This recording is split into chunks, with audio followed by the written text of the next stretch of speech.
So a few years ago, I was at JFK Airport, about to get on a flight, when I was approached by two women who I do not think would be insulted to hear themselves described as tiny, old, tough-talking Italian-American broads. The taller one, it's like up here, she comes marching up to me and she goes, "Honey, I gotta ask you something. You got something to do with that whole eat, pray, love thing that's been going on lately?" And I said, "Yes, I did." And she smacks her friend and she goes, "See, I told you, I said, that's that girl. That's that girl who wrote that book based on that movie." So that's who I am. And believe me, I'm extremely grateful to be that person, because that whole eat, pray, love thing was a huge break for me. But it also left me in a really tricky position moving forward as an author, trying to figure out how in the world I was ever going to write a book again that would ever please anybody. Because I knew well in advance that all of those people who had adored Eat, Pray, Love were going to be incredibly disappointed in whatever I wrote next, because it wasn't going to be Eat, Pray, Love. And all of those people who had hated Eat, Pray, Love were going to be incredibly disappointed in whatever I wrote next, because it would provide evidence that I still lived. So I knew that I had no way to win, and knowing that I had no way to win made me seriously consider for a while just quitting the game and moving to the country to raise corgis. But if I had done that, if I had given up writing, I would have lost my beloved vocation. So I knew that the task was that I had to find some way to gin up the inspiration to write the next book, regardless of its inevitable negative outcome. In other words, I had to find a way to make sure that my creativity survived its own success. And I did in the end find that inspiration, but I found it in the most unlikely and unexpected place. I found it in lessons that I had learned earlier in life about how creativity can survive its own failure. So just to back up and explain, the only thing I have ever wanted to be for my whole life was a writer. I wrote all through childhood, all through adolescence. By the time I was a teenager, I was sending my very bad stories to The New Yorker, hoping to be discovered. After college, I got a job as a diner waitress, kept working, kept writing, kept trying really hard to get published, and failing at it. I failed at getting published for almost 6 years. So for almost 6 years, every single day I had nothing but rejection letters waiting for me in my mailbox. And it was devastating every single time. And every single time I had to ask myself if I should just quit while I was behind and give up and spare myself this pain. But then I would find my resolve, and always in the same way, by saying, "I'm not going to quit, I'm going home." You have to understand that for me, going home did not mean returning to my family's farm. For me, going home meant returning to the work of writing, because writing was my home.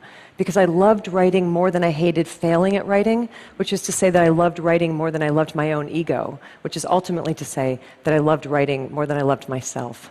And that's how I pushed through it. But the weird thing is that 20 years later, during the crazy ride of Eat, Pray, Love, I found myself identifying all over again with that unpublished young diner waitress who I used to be, thinking about her constantly and feeling like I was her again, which made no rational sense whatsoever, because our lives could not have been more different. She had failed constantly. I had succeeded beyond my wildest expectation. We had nothing in common. Why did I suddenly feel like I was her all over again? And it was only when I was trying to unthread that I finally began to comprehend the strange and unlikely psychological connection in our lives between the way we experience great failure and the way we experience great success. So think of it like this. For most of your life, you live out your existence here in the middle of the chain of human experience, where everything is normal and reassuring and regular. But failure catapults you abruptly way out over here into the blinding darkness of disappointment. Success catapults you just as abruptly, but just as far, way out over here into the equally blinding glare of fame and recognition and praise. And one of these fates is objectively seen by the world as bad, and the other one is objectively seen by the world as good. But your subconscious is completely incapable of discerning the difference between bad and good. The only thing that it is capable of feeling is the absolute value of this emotional equation, the exact distance that you have been flung from yourself. And there's a real equal danger in both cases of getting lost out there in the hinterlands of the psyche. But in both cases, it turns out that there is also the same remedy for self-restoration, and that is that you have got to find your way back home again, as swiftly and smoothly as you can. And if you're wondering what your home is, here's a hint. Your home is whatever in this world you love more than you love yourself. So that might be creativity, might be family, might be invention, adventure, faith, service, might be raising corgis. I don't know. Your home is that thing to which you can dedicate your energies with such singular devotion that the ultimate results become inconsequential. For me, that home has always been writing. So after the weird, disorienting success that I went through with Eat, Pray, Love, I realized that all I had to do was exactly the same thing that I used to have to do all the time when I was an equally disoriented failure. I had to get my ass back to work. And that's what I did. And that's how, in 2010, I was able to publish the dreaded follow-up to Eat, Pray, Love. And you know what happened with that book? It bombed. And I was fine. Actually, I kind of felt bulletproof, because I knew that I had broken the spell, and I had found my way back home to writing for the sheer devotion of it.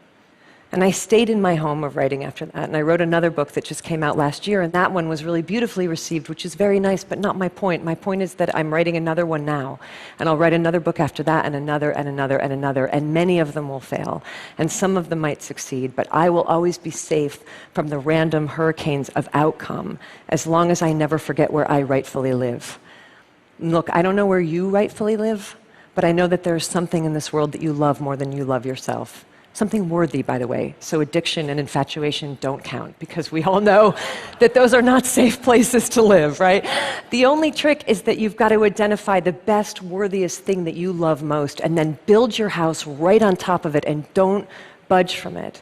And if you should someday, somehow, get vaulted out of your home by either great failure or great success, then your job is to fight your way back to that home the only way that it has ever been done, by putting your head down and performing with diligence and devotion and respect and reverence whatever the task is that love is calling forth from you next. You just do that and keep doing that again and again and again, and I can absolutely promise you from long personal experience in every direction, I can assure you that it's all going to be okay. Thank you. Thank you.